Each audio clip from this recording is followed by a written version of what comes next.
Hi, this is Elliot Fishman, and welcome to our newest vodcast. And I'm calling this Lessons in Leadership and Discovery, what you can learn from outside of medicine or outside of radiology. And I think it's really important to really have a broad perspective of where you get your information. I think all of us within radiology, within medicine in general, have a very closed loop of where we get information and get ideas. And I think I've seen many people write articles that you need to learn at least 50% of what you're learning, what you're reading from outside of your specialty. So we need to be not just outside of radiology, but outside of medicine. And to quote Marcus Aurelius from way back when, the happiness of your life depends upon the quality of your thoughts. So we need great thoughts. Now, a number of years ago, about 9 years ago to be exact, we were trying to figure out a way of improving our practice beyond simply saying we'll read the scans better, we'll do thinner sections, a faster injection rates, all of the usual things. But what we needed to do is get a broader spectrum of information. Now, we could get experts from inside radiology and medicine, get someone from Mayo Clinic or Cleveland Clinic or Stanford, and we do all those things as we do lectures on pancreas and liver and kidneys and the like. But most of the time, if you listen to so-called experts, they simply say what you already know, or they simply say things they don't do themselves. What we decided to do was to get experts outside of radiology and outside of medicine. And the way we would find people is simply look at what people have done. We wanted successful people who were beyond medicine. We wanted people who were in different disciplines and different industries, all outside of radiology, and let them tell us what they're thinking, what they're doing, and their plans. And perhaps we could learn from them. We started this in 2014, and it was somewhat of a surprise that we did it. This conversation series. We'd have people come to Hopkins, spend a day with me. They would then lecture at 5 o'clock, do about a 45-minute lecture, and then do Q&A. And it's amazing the people we got. You can see from Bill Phillips, who was in charge of Men's Health at that point, to Paul Greenberg, who's a CEO of multiple different companies since then, but he was at the top of his game even then. Cindy Wolf, who runs the best restaurant in Baltimore in 2014 and 2023. Eric Becker, who with his brother founded the Sylvan Learning Center when he was still in high school and has done many things. Now is at Crescent Financial, but before was at Sterling Partners, which he had founded with his brother. We had Whitney Fishman Zember, who was at MEC, talking about consumer technology. We had Ed Catmull, who many of you recognize the name. He was the president of Pixar and Disney Studios till he retired from that a couple of years ago and is doing additional great things. And then Horst Schultes, who was the CEO of the Capella Group at that time, but for more than 2 decades was the CEO of the Ritz-Carlton. An amazing group of people. Healthcare, but not in medicine. Management, a chef, a businessman, someone talking about strategies and running a company and running and training people. And for each of these, we've published an article. It was peer-reviewed. It's been JACR. Not everything we submitted got accepted. Many things we got accepted finally took a lot of reviews to make them really good. And you could read about them. There's over 70 articles published in JACR, and we publish between 6 and 8 a year. We have 8 or 9 speakers. Even as we speak in 2013, our next talk is going to be the end of January. And if you look at just these 5 things, the range of speakers from Jensen Huang, CEO of NVIDIA, Ed Catmull, head of Disney and Pixar, Eric Becker, Bonita Stewart, the highest rated person of color at Google, and Alvira Smith, who was part of Lucasfilm and co-founder of Pixar, and then at Microsoft, first person to develop the Paint program. That's just 5 names out of 70 plus names. Everybody had a story to tell, and they shared it with us. If I asked you or you asked me, Elliot, tell me some themes that were common. Well, some of them were like, you need to actively manage the experience of your customers, which in our case is our patients. You need to set expectations for your staff at all levels, from the lowest to the highest level. You need to enforce your expectations, which means you need to do what you tell other people to do. You need to walk the walk, talk the talk. You can't tell people to work hard, or you can't tell people to be nice to other people, and you don't do it yourself. You need to try to encourage people to try, to push themselves, even if they're going to fail at first. You need to allow errors, because without making errors, you're not going to be able to think great thoughts and try and accomplish great things. You need diversity of thought, which means you need diversity of people. You need to rethink how you hire people and how you retain people, and that's critical for your success. Think about the last 2 years with people quitting jobs left and right. This talk was given well before the whole COVID crisis. And leadership must set the direction and not micromanage. How many of us all sit in situations where everything is micromanaged, where the ability to do thinking really is not encouraged, but simply just do what you're told becomes the standard of care? Now, none of these things is, one would argue, oh my God, what a thought. But putting them all together really becomes very important. And I'll just pick 4 simple speakers and one statement from each of them. Then I'm going to go into about 5 different topics and really go into more detail. This will probably take 2 talks. And the truth is, I've only scratched the surface. When I do the 2 talks, I really could do 5 or 6 talks if I needed to use all the speakers. But I'll come back to those in a different day, and I'm just going to do a part 1 and a part 2. And this was Horst Schultes talking about running the Ritz. All too often, people ignore my advice by saying, our industry is different. What you have to teach me doesn't hold true for us. Let me assure you, however, that our industries are not so very different, and that we both share a primary goal of serving the customer. Your department may be composed of some of the best physicians in the world, and you may know more about medicine than some of your competitors. But that doesn't necessarily matter. How true it is. The patient experience, many centers around where people love going there, and it's not that they have better equipment or they can read the films better than you, but the parking is better, the scheduling is easier, the whole experience becomes better. People aren't just looking at how well you read the films, but everything else that happens. Marla Kaplowitz, who was CEO of MEC at that time and now is CEO of a different company and has spoken to us, and I'll mention that a little bit later. In all the organizations I've worked, the best leaders and executives have been able to create work cultures that inspire both clients and their company's employees. And they've had the strength as leaders to drive the difficult changes needed to create those positive work cultures.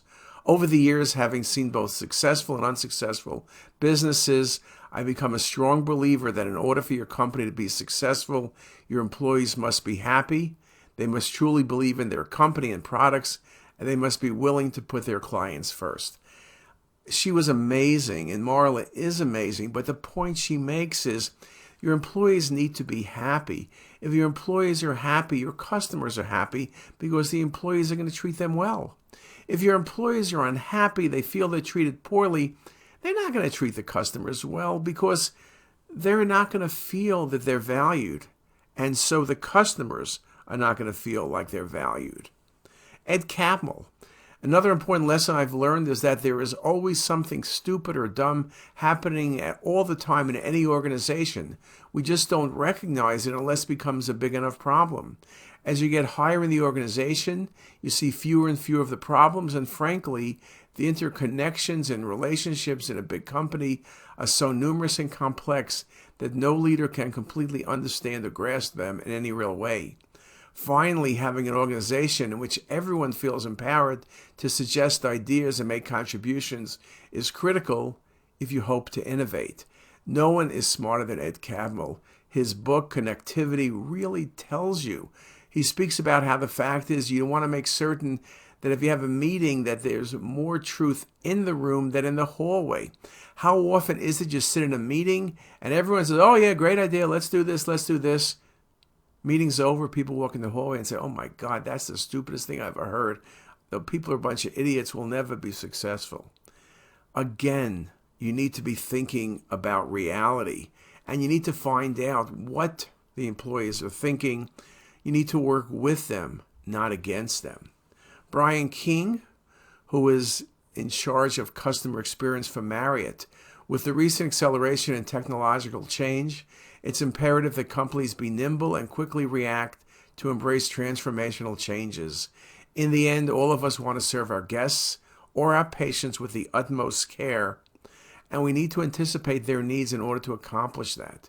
With the rapidly changing landscape in digital technology, both the hospitality and the healthcare industries need to take bold steps to make technology an integral part of why our guests or patients choose us. That was 5 years ago. Think about that. Brian's been back since then and hope will come back soon. But he's making the point that things need to change. Marriott, the Ritz, they know how to do things, but how things worked 10 years ago is not today. The expectations of people change.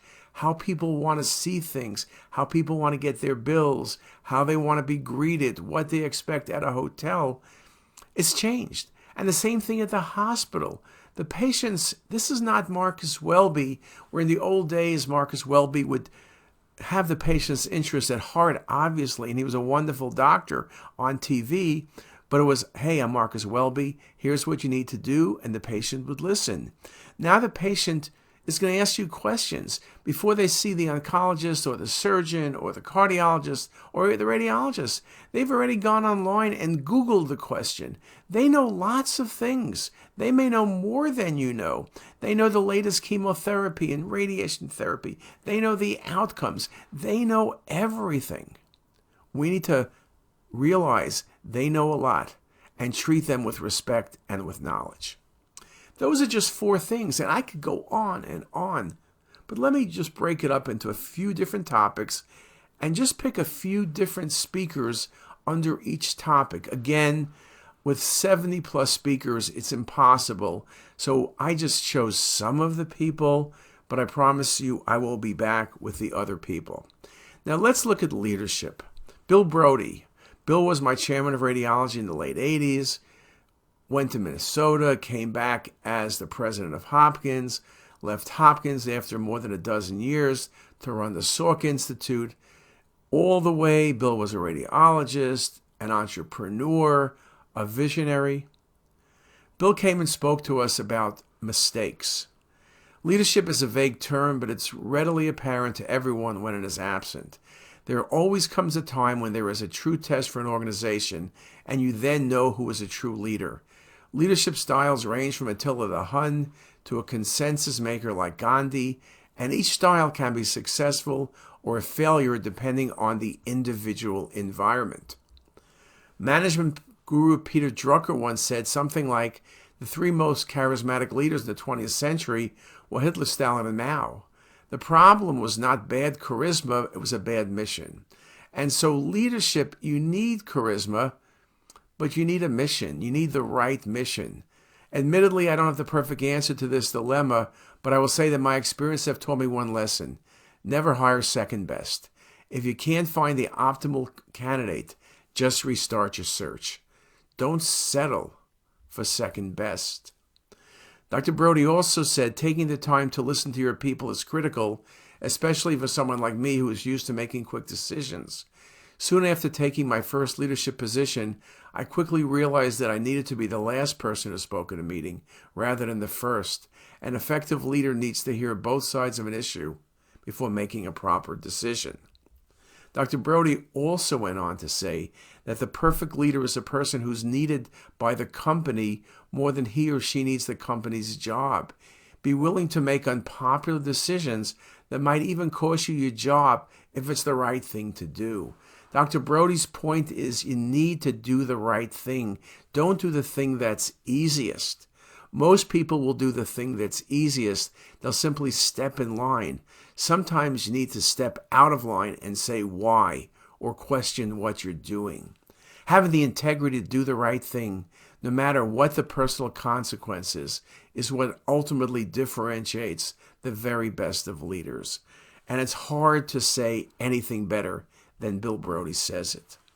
We also had Jenny Abramson. Jenny runs a venture capital firm, a very successful firm, that focuses on leadership, CEOs that are women, or the leadership of the company is women, if not necessarily the CEO. She talked about the cost of unconscious bias, again, leadership. The success of gender-diverse teams isn't true just in companies, but also on boards. When there is a higher representation of women on boards, companies have more meetings, have higher attendance rates, experience greater participation in decision-making, engage in tougher monitoring, and are more likely to replace CEOs when stock performs poorly. With 70% of consumer spending decisions being made by women, and even a higher percentage when it comes to healthcare decisions, and with 2/3 of all the wealth in the U.S. being controlled by women by 2030, if you don't have women participating in strategy and product decision-making, one could argue that you're leaving money on the table. And people realize that Jenny's point is so well taken. This article is from several years ago, but she's giving one of the keynote talks at CES in literally a couple days. I'm recording this January 1, 2023. She will be speaking at the end of the week. Go online and listen to that talk. Jenny also makes the point, although these data and experiences are clearly focused on venture capital and business, many of these findings and lessons may apply equally to other sectors, including healthcare and radiology, whereas in venture capital, pattern recognition may be both the key to success and a significant risk. She spoke about how when people invest with venture capital, they think about what the last success was. They think about a Mark Zuckerberg. He wore a sweatshirt with a hoodie. So if someone shows up with a sweatshirt and a hoodie, they'll get funded. If someone shows up in a dress, perhaps, they won't get funded. Jenny also made the point that creating a radiology workplace that's attractive to women will be a major step forward in the recruitment process. As Jenny says, if we can recruit and retain a more diverse workplace, we'll be rewarded with more successful departments with greater ability to realize our full potential. And hard to say better than that. Now, Jensen Huang is the CEO of NVIDIA. If you bought the stock when he visited us, the stock was something like $15 or $16 a share. It then became the most successful stock over the next, basically, 5 to 7 years. Jensen is AI. NVIDIA is AI. No matter where you look, it's NVIDIA. The reason he's successful is the way he thinks of things and the way he treats people and the way people listen to him. Because listen to what he said to us. Do work that matters, that is hard, and that we're uniquely able to do. Make sure that the problem you're working on matters to other people and thus commercially viable work that can be funded. Remember how that unless you swing for the fences, your company will almost certainly lose. If you don't take risks in business, how can you hope to beat all those incredible companies in the marketplace? The conservative move is one that will put you out of business. Aim high. But then it's how you work. Do work that brings us incredible joy. Realize that profits may not be there when you start. Use the pride and satisfaction in the work itself as a way to overcome those inevitable initial setbacks and obstacles. Things are not always going to go smooth. You need to believe in your vision, knowing that your best customers may not at first. Even though they want to and they want to help you, they may have too narrow a vision. It's kind of like that Henry Ford thing, right? He always said that if he asked his customers back in the late 1800s what they wanted, they would say a faster horse. A car didn't exist. It's a truism that several of our most successful innovations were products that consumers claimed to have no interest in prior to our developing them. Success as an innovator sometimes requires the foresight to see ahead of the customer's current wants and desires. And although Jensen Huang's development of $1 billion, almost $1 trillion company at some point last year, before the stock market went down a bit, may seem light years away from the demands of running a local radiology practice, but his advice to take joy in your work and care about craftsmanship is valid for any industry, whether you're a restaurant, whether you're a car dealer, or a radiologist, or a radiology technologist. Though it is easy to simply mail it in and provide a mediocre product, maintaining your long-term viability in a competitive industry requires caring a great deal about the quality of your product or service. Certainly, as in Silicon Valley, many radiology practices have encountered failure because they fail to realize that it is quality work that underpins financial success. Worrying only about the money, you're going to fail. If you do a great product, if you provide what the consumer wants, what the patient wants, you will then be successful. Elias Ahuni visited us. Elias was a little bit ahead of me as a resident. Elias became our chair at Hopkins. Elias went to run the NIH and run medical affairs at Sanofi. Elias had a great vision. To be successful, we need curiosity and the willingness to reach out to people from other disciplines who know things that we do not know and are smarter than us. I subscribe to the 50-50 rule. At least half of what I read is in fields unrelated to my own work.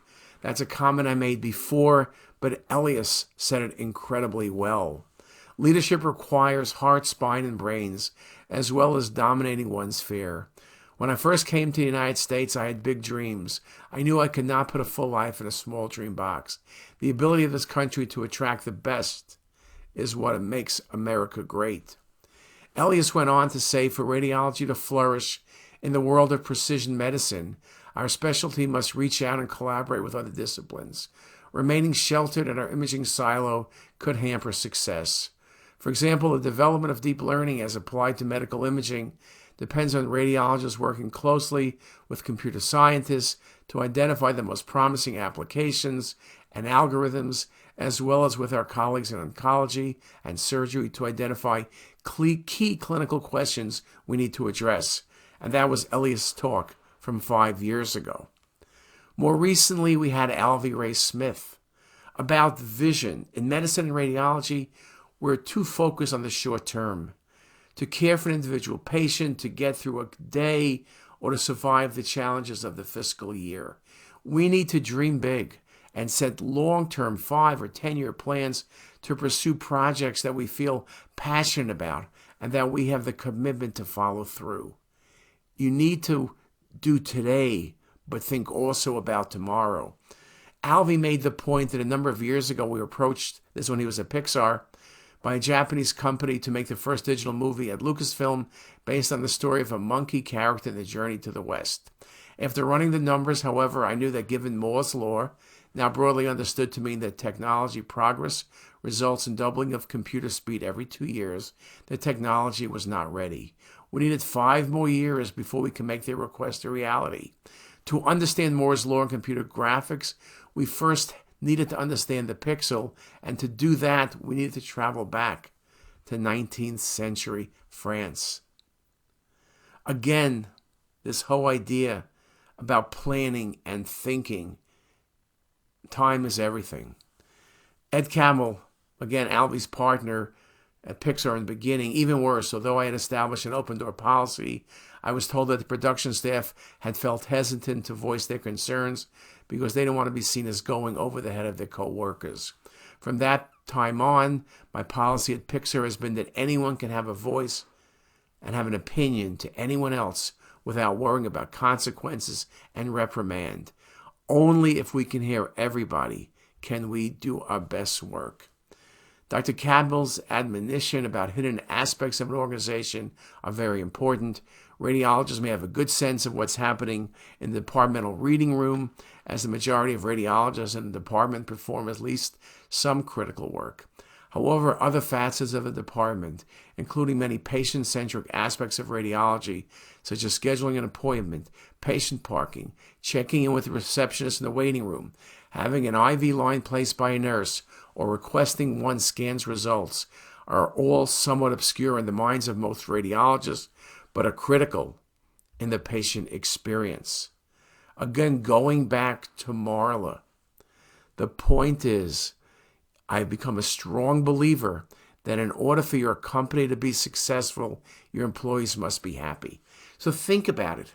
All of the speakers, each of them talk about the employees, the ability to speak up, the ability to set a mission, the ability to understand that what we do today is important, but we need to be thinking about what we need to do. We need to treat people well. We need to talk about the long-term sustainability. If you only worry about today, you're not going to be able to be around or be successful in 5 years. The companies that work and worry about today, but also equally worry about tomorrow, where they're going, how to train people, all of those things become super, super critical. Now, when we talk about leadership, Keith Grossman, who's been at many companies, including Time Magazine, where he was the editor, has also important things to say. But I'm looking at the time, so let's do this. Let's come back in a few minutes, and we'll hear what Keith has to say. And with that, see you in a little bit. If you like this video, make sure to subscribe to the CTisus YouTube channel. You can also visit us at CTisus.com for even more videos, plus quizzes, pearls, protocols, and oh so much more. We're also in the App Store and have well over a dozen apps for iPhone and iPad, all completely free. Thanks for watching.